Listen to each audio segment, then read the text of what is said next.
Hello, friends. This is Dave Hurwitz, executive editor at ClassicsToday.com, here with Dvořák, Essential Works for Beginners. This is the list to get you started if you're wondering where to start. And with Dvořák, it's really a fascinating journey you're going to be on because there is so much more to him than just the most popular pieces that get played over and over and over.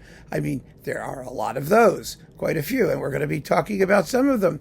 But essentially, in Dvořák, there is a duality that we're going to be exploring.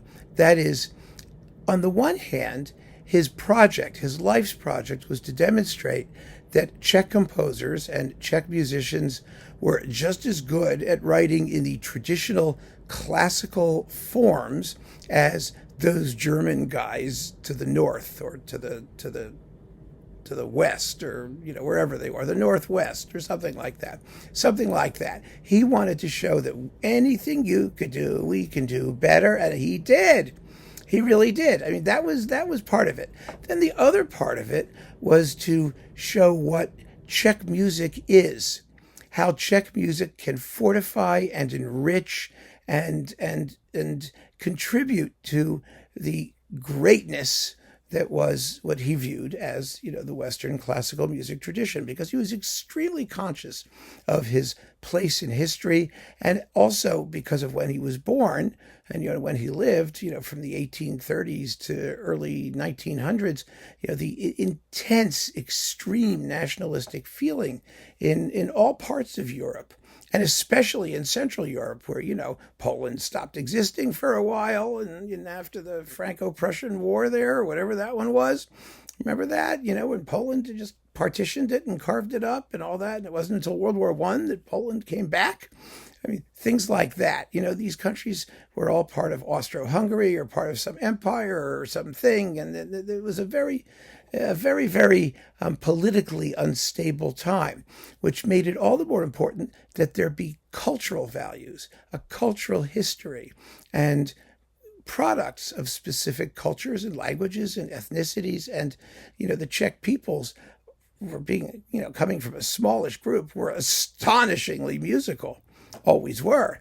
And he always made major contributions to Viennese classicism, with composers that we still talk about to some degree, like Kromer and Reicha and people like that. They were all Czech, and it was just an extraordinary musical culture in that part of the world. And Dvořák was possibly its greatest flowering in the second half of the 19th century. So there's a lot that we can listen to. There's a lot that's worth listening to. And this list that I'm going to propose to you, I think, will contain some unknown things that you don't know about, and that have only really started to become popular more recently as the extent of Dvořák's achievement has been increasingly recognized.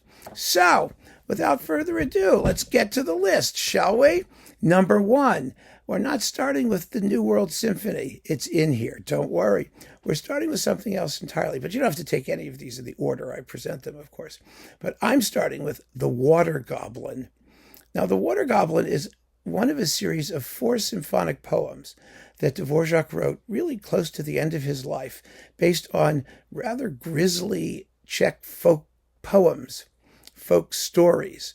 And the one of the Water Goblin is just delicious. The Water Goblin is swimming around and, in his river and riverbed, and a woman is going out to do the laundry. In those days you wash the laundry in the river, and you let it hang up and dry, And the mother said, "Don't go do your laundry, darling. The Water Goblin is spinning around." And she says, "Oh, it's such a nice day. Everything's lovely. It's nothing to worry."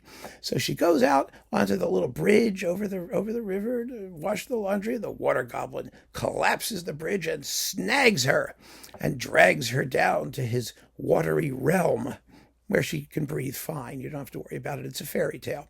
So she's underwater, and she has been ravished by the Water Goblin and given birth to Baby Goblin. And she's terribly unhappy, but she has a baby, and even though it's a goblin, I mean, she's kind and doing her best, and she's kind of miserable. And she says to the water goblin, "Look, I want to go see my mother. I want my mother to see Grand Goblin, this little thing." And the goblin says, "No, I don't want you to leave." But she persists. Finally, he lets her go, but says, "You'd better be back by the time the church bell, the noon bell, whatever bell, it's a bell, by the time the bells goes off, or else." And she says, "No problem. You can trust me." Heh, heh, heh.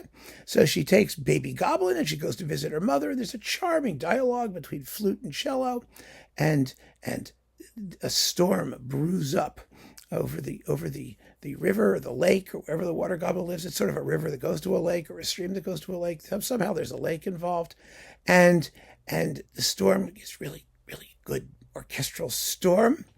And after the storm, the mother says, during the storm, "Actually, you can't go back. I'm not letting you go back. You're my daughter. You're not going back to the goblin. No way, no way." And the goblin says, wait a minute. Actually, the goblin doesn't say anything. I forgot a detail. The detail is that the goblin says, "Yes, you can go see your mother, but you can't take the baby goblin." That's the deal. Pardon me. That's what happens. And so she goes to visit her mother. Her mother doesn't let her come back. The storm happens. The goblin pounds on the door. Woomph, woomph, woomph. You hear it in the orchestra. And finally, at the climax, the goblin, in a fury, kills the baby and leaves it on the woman's doorstep. Yes, that's how the story goes. I was so into the story, I was making it up as I went along. But the real story is the one that one. And I didn't want it to end at the death of the baby. That would be so sad. Well, it is sad. It's very sad. But the music is gorgeous. It's fabulous and colorful and grotesque. And the motive of the water goblin, blump, blump, blump, blump, blump, blump, blump, blump. That's it. That's the thematic idea from which Dvořák builds 20 some odd minutes of absolutely amazing music.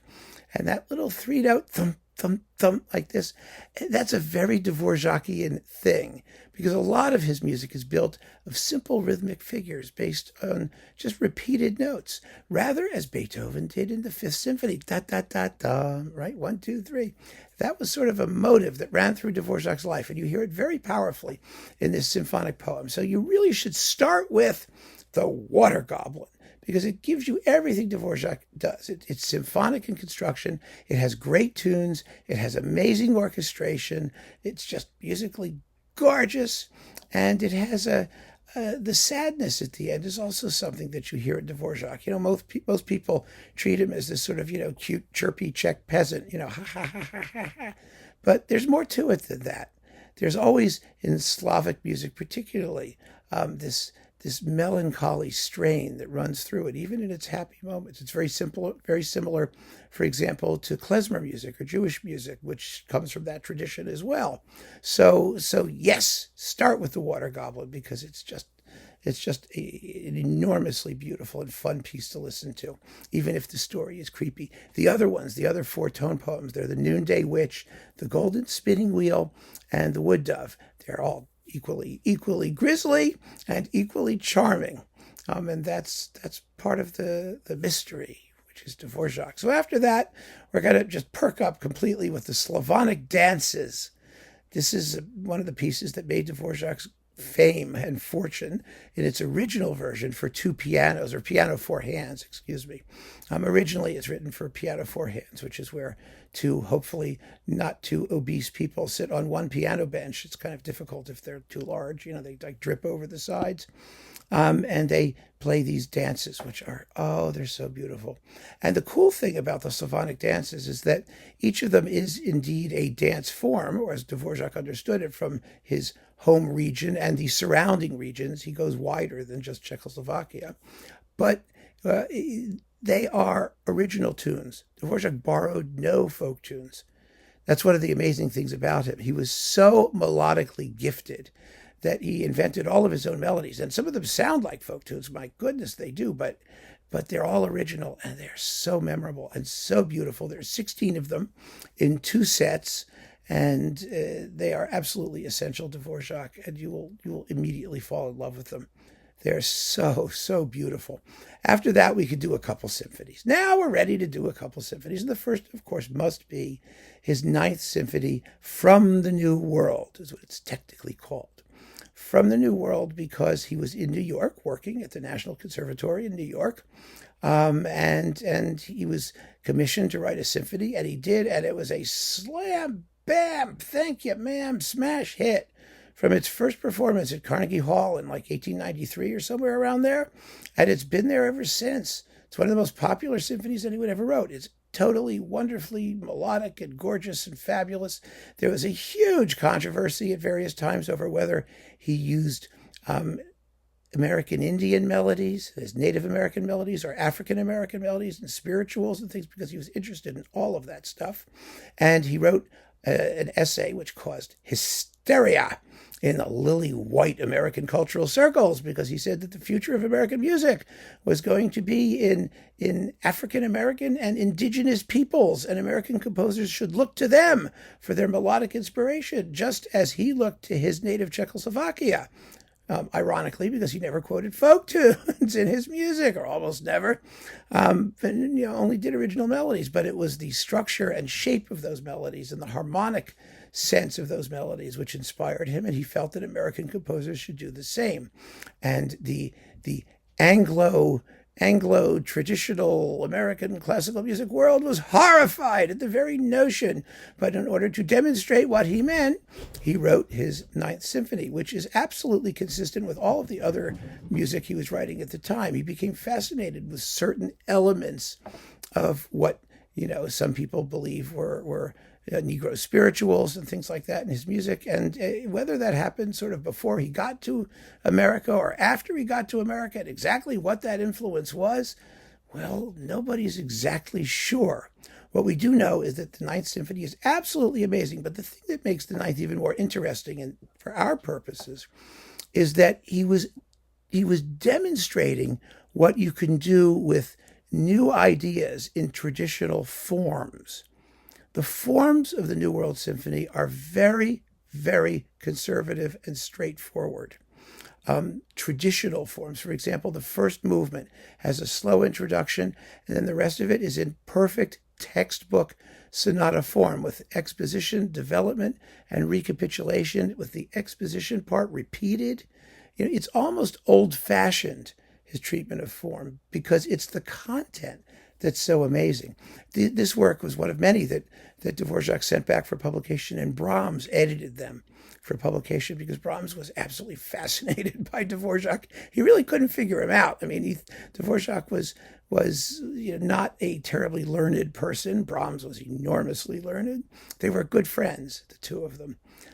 But Brahms thought Dvořák's compositional gift was just God sent. I mean, it really was. Of course, it was. I mean, and he just looked at these pieces and just went, "Oh God, that's beautiful." And so Brahms did wonderful work promoting Dvořák's music, just not only editing but finding a publisher and doing all this stuff for Dvořák, because he thought that they were kindred spirits, and they were. And because they were kindred spirits, because they were reinventing the classical tradition of Haydn, Mozart, and Beethoven in their symphonies and chamber works, everyone was horrified when Dvořák wrote things like the Water Goblin, symphonic poems, which were done by the progressive school of Liszt and Wagner. I mean, it's really very, very interesting, the politics of all this stuff and how that influenced what works we value today, because the remnants of that whole controversy between progressive music and classical music in Germany have defined what we know as 19th century music history. And Dvořák was kind of the victim of that, because he was equally good in both schools. But in Germany in those days, you had to be one or the other. You couldn't be both. And Dvořák was both. So, Symphony No. 9, an amazing work from the New World, deserves its popularity, and you can listen to it and enjoy it with very, very little further comment from me. The other symphony we need to do is No. 8. Now, the 8th is the opposite of what the New World Symphony is. It's Dvořák's most Czech-like symphony.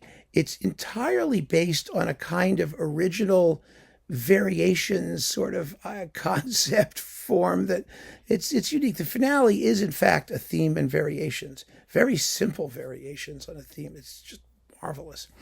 But the two inner movements are related thematically. They're based on the same material. The whole piece evolves in a sort of organic way. You hear bird song quite frequently as you go by. Dvořák raised pigeons and loved birds, and he also loved trains. We have to get into the trains at some point. We'll talk about trains. In a moment, we'll talk about trains. But anyway, trains and birds, things to keep in mind. The finale of the New World Symphony is one of Dvořák's train tunes. It sounds like I've been working on the railroad, and when it gets hopping, it chugs along like a train. And the trains pop up in his music, and bird song pops up in his music all the time. So you hear that in the Eighth Symphony. And it's just one of the most popular of all the Dvořák symphonies. It's incredibly beautiful, like all of his symphonies. It's scored in a luminous, fresh, delicious way. It's very pastoral. You know, it has a feeling of being outdoors in the countryside. And Brahms couldn't figure it out at all. Brahms, who was the major classicist of his day, of course, just looked at it and said, "Oh, yeah, it's beautiful, but what the heck is it? What is he doing? He didn't know." And it is. It's just lovely and gorgeous and you know, it doesn't need any more comment from me. Again, the music is so self-evidently incredible. Next, a major choral work, the Stabat Mater. Now, Dvořák was a devout Catholic. He wrote fabulous choral pieces, big choral pieces. He wrote a Requiem, he wrote a Te Deum, he wrote a really cool ballad called The Spectre's Bride, which is kind of like one of those Czech creepy tone poems with words. He wrote a giant oratorio, Saint Ludmila, who's one of the patron saints of Czechoslovakia, or Czechia as it's called now. But his Stabat Mater was his first great choral work. It was enormously popular in its day. It's still very popular in choral societies and whatnot. It's a very tragic piece of music. I mean, the Stabat Mater is the prayer of the prayer that embodies or, you know, sort of describes the Virgin Mary weeping at the foot of the cross as her son Jesus is being crucified. And it's about the death of Jesus as witnessed by his mother. It's a very beautiful prayer, and it's been set 1 billion times by composers all over the place. Dvořák's setting of the Stabat Mater is hands down the largest, the most comprehensive, the most extensive, really an extraordinary achievement, an amazing piece of music. Dvořák's life was really quite tragic. He lost several of his children. He had a whole pile of them, and at least I think 2 of them died of poisoning. When he at the end, after he worked out his grief by composing the Stabat Mater. It's a very deeply personal piece for Dvořák, and I also think it's a very good piece for people who treat his music as though it's all kind of fluffy and lightweight and never accesses the deeper emotions. Well, he really does here, and because the music is largely meditative, contemplative. It's not a piece that lasts. It's not a piece that's going to, get your juices flowing in the same way that like Carmina Burana does or some other choral works. It's a meditative work. It's a sad work, but it's extremely highly contrasted. It's extremely beautiful, like all of his music. It's not hard to listen to by any imagination, stroke of the imagination. It lasts about 80 minutes, 75, 80 minutes in most performances, which is pretty hefty. It's a good, solid concert length, and you need to understand Dvořák. In order to understand Dvořák, you need to hear some of these choral pieces, and this is where you start. And after that, like I said, there's the Requiem, there's the Te Deum, there's the Spectre's Bride, there's Saint Ludmila, there's all kinds of shorter choral pieces, all kinds of fun stuff that you could enjoy. So after the Stabat Mater, we're going to do a little bit of chamber music. We've got to talk about his chamber music because Dvořák was equally fine as a composer of chamber music, and he wrote some of the most magnificent pieces for chamber ensembles that you'll ever hear in your life. So as we did with the symphonies, where we had the New World being the classical symphony, and the Eighth, which is sort of the Czech, Dvořák original type symphony. We're going to do the same thing with the chamber works, and there are two iconic examples. It's the piano trios numbers 3 and 4. Now, number 3 is in the wonderful key of F minor, which is a key that many composers used, as to create music that symbolized loneliness or abandonment or nostalgia or great sadness. Haydn was the major F minor guy, by the way. I mean, Beethoven used it that way sometimes, and so did Mendelssohn and some others. But Dvořák's trio at F minor is, for my money, the greatest piano trio written in the second half of the 19th century. And that's saying a lot, because there's some really slamming piano trios, including Brahms's, which are just gorgeous. He wrote 3 magnificent piano trios. So Dvořák's trio number 3, there are 4 in total, is one of his most Brahmsian style pieces.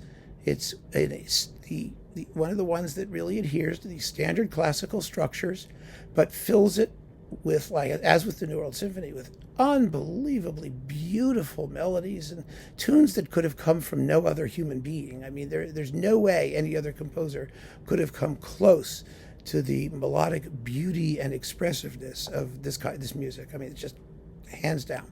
It's an incredible piece, and it's a big work. It's about 40 minutes long, as long as one of the symphonies. You always have to keep in mind that chamber music doesn't mean small music. It means small number of players. But the musical forms are just as large as in the largest symphonies and other works of that type. And so Dvořák's chamber music is major. That's the point. And the F minor trio number 3 is as major as can be. And its antipode came right afterwards. It's the Dumky trio. It's called the Dumky trio. Now, the Dumky trio consists of 6 Dumky. Dumky is plural of Dumka. A Dumka is a Ukrainian dance which alternates a slow, very, very sad section with totally giddy, crazy dance music immediately following. And these things alternate back and forth. That's all the form is. It has nothing to do with traditional classical forms as evolved by the standard German masters type people. And Dvořák wrote this piano trio that consists of 6 Dumky. They are highly contrasted when you consider that all of them are going to have the same form, right? Slow, fast, basically. That's all it is. But they're amazingly differentiated. And he grouped them in such a way so as to suggest very vaguely a kind of larger structure with a longish opening part and then a slowish part and then a sort of dancey scherzo-like part and a finale thing, sort of, kind of. I mean, in a rough kind of way. It is one of the most popular pieces of chamber music that anybody ever wrote. And the reason, of course, is because it's just wholly unique. There's absolutely nothing like it. I mean, it's indescribable. But when you listen to it, you're just going to be pinned to the back of your chair by its rhythmic and melodic beauty. It's so extraordinary and so interesting. Harmonically, these tunes, they never go exactly where you think they're going to. And Dvořák is having a wonderful time exploiting the texture, the sound of the piano trio. You think, again, chamber music, small forces, it's not so colorful. This is riotously colorful. It really is. The sounds he gets out of the combination of a piano, a violin, and a cello, it's amazing, really amazing. And it's a piece of music which is totally sui generis. There is nothing like it elsewhere in the universe of chamber music. And that was, again, the 2 sides of Dvořák's character, the classical side and the Dvořák side, the Czech side. Really an amazing opportunity when you hear these 2 pieces to contrast their different aesthetics and the different styles of composition. And they always come coupled on the same record, by the way. That's why it's really easy to do. If you're collecting CDs, if you're downloading, then of course you can do whatever you want. But back in the good old days of CDs, those, see them there, they always came coupled together. And that's why, in fact, I think I have them sitting right here, coupled together. Wait a minute. Let me just stop. There we go. here we have it. You see? Dvořák's complete piano trios with the Suk trio. Suk, featuring violinist Joseph Suk, who was Dvořák's great grandson, right? Great grandson, I think, or grandson, one of those things. I never get it right. But here they are on disc 2, trios 3 and 4 in F minor and the Dumky trio. Amazing. The first 2 trios are earlier works, and they're also beautiful, certainly worth hearing. But these 2 later ones, I have to talk over my shoulder here, are definitely the ones to get if you're a beginner, and they are essential. Then we have to do a string quartet. Dvořák wrote 14 string quartets. It's the greatest series of string quartets after Beethoven's, hands down. The only real competition came early as Mendelssohn's. He wrote 6. But Dvořák's 14 quartets cover his entire career. Some of them are very experimental and kind of strange. I mean, one of them is like 70 or 80 minutes long. Number 3, it's an enormous thing. They show influences of Wagner and stuff like that. It's really, if you're interested in Dvořák, the composer, and his evolution from his initial start as like an early romantic kind of, fast and loose, spontaneous kind of guy, to a more disciplined, more classicizing, more, no less expressive, no less spontaneous, but a formal master as well, then the string quartets are the way to go. I mean, you can get a whole pile of them, and they do that. They show his evolution step by step. But his last batch of string quartets, there are about 6 or 7 of them that are like really mature and amazing. And the most popular of those is number 12 in F major. It's subtitled The American, because it's another piece that he wrote about the time, when he was in New York, at the time he was in New York. And supposedly the 12th was written while he was in Spillville, Iowa, where he went for the summer. There was a Czech community there that welcomed him with open arms, and he had a splendid time hanging out in Spillville. And he wrote this quartet in like a week, like a few days or something like that. And it has one of his very best train tunes. The finale is a choo-choo train. Just listen to it. It's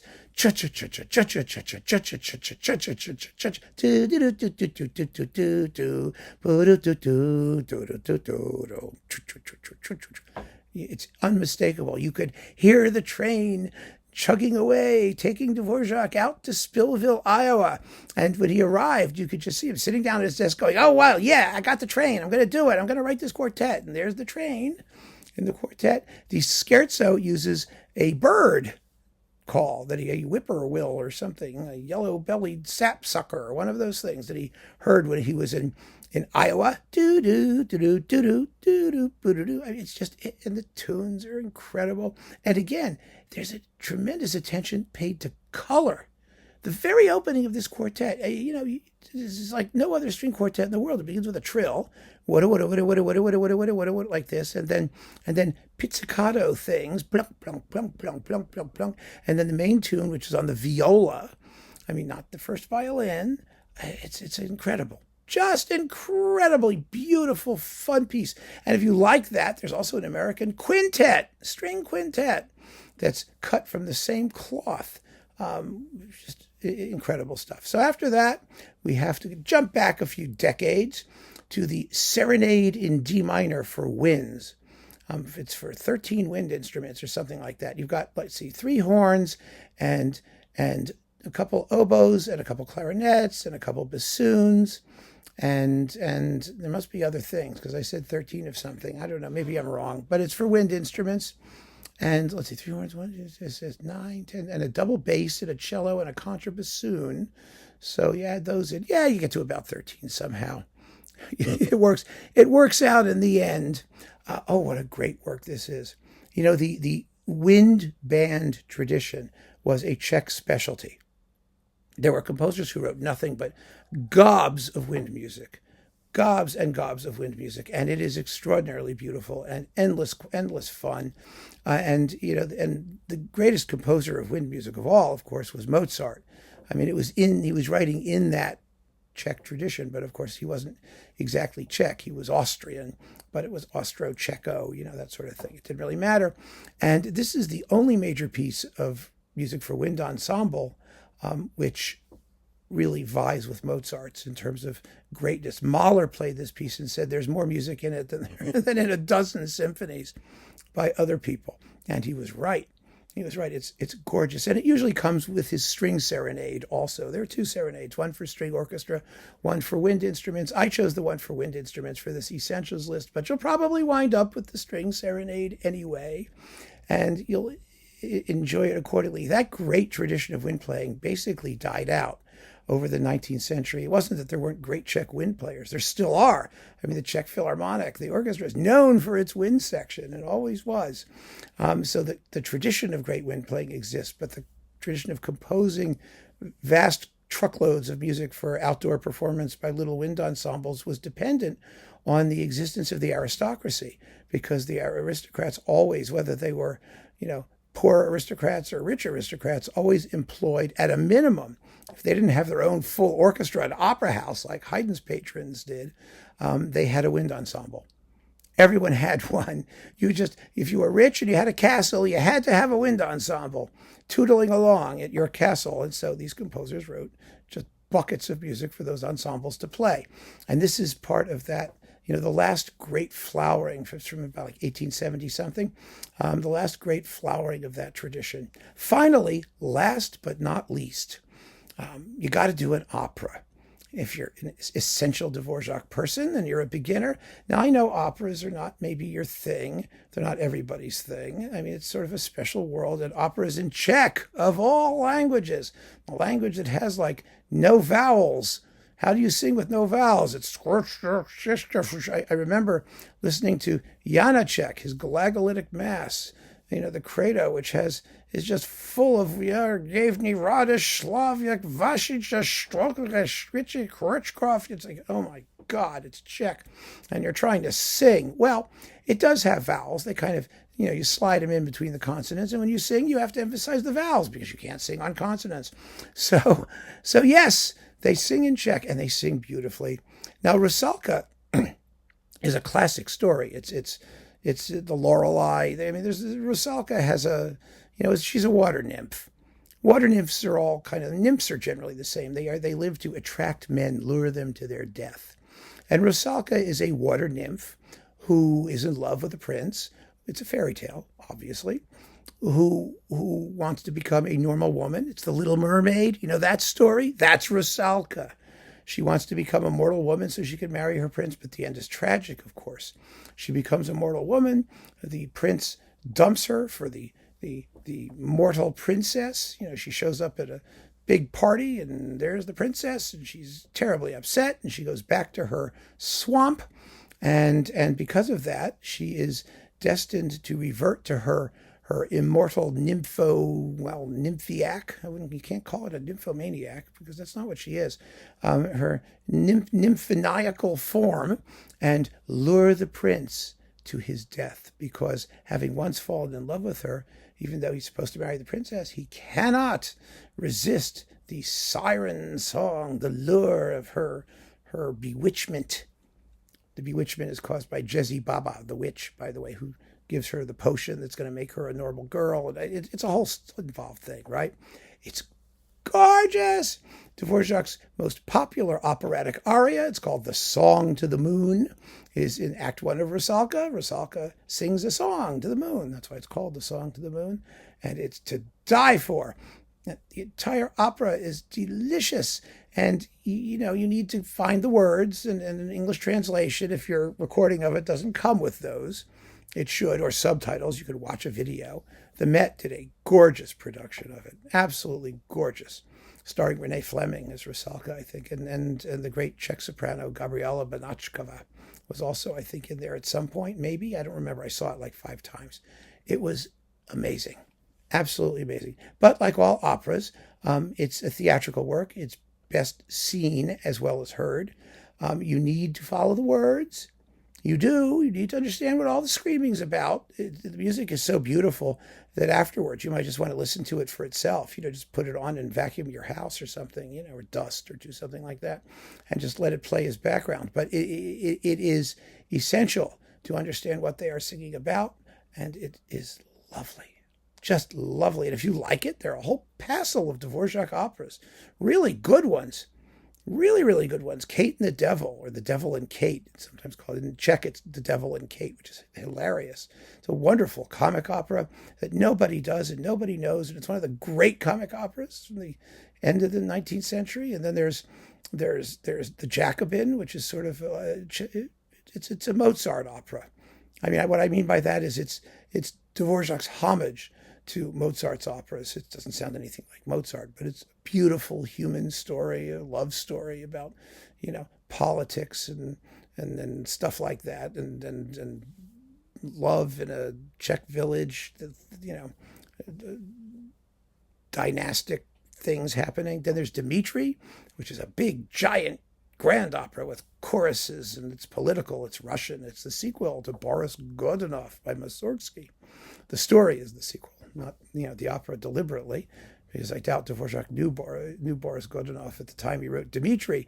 But anyway, there's just a whole bunch of these pieces that are never performed and nobody knows them. They're done in Czechoslovakia, of course, or Czechia, but not so much elsewhere. Nowadays, because of Janáček's operas, which are performed all over the world in Czech, there's nothing preventing Dvořák's operas from also achieving a certain measure of popularity, but they haven't yet.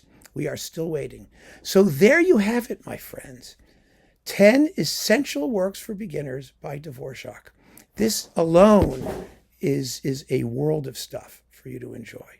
It really is. You should just take your time, savor each thing, explore tributaries and side paths. You could listen to the other symphonies, not just 8 and 9, because there are, 5, 6, and 7 are all masterpieces. 3 is amazing.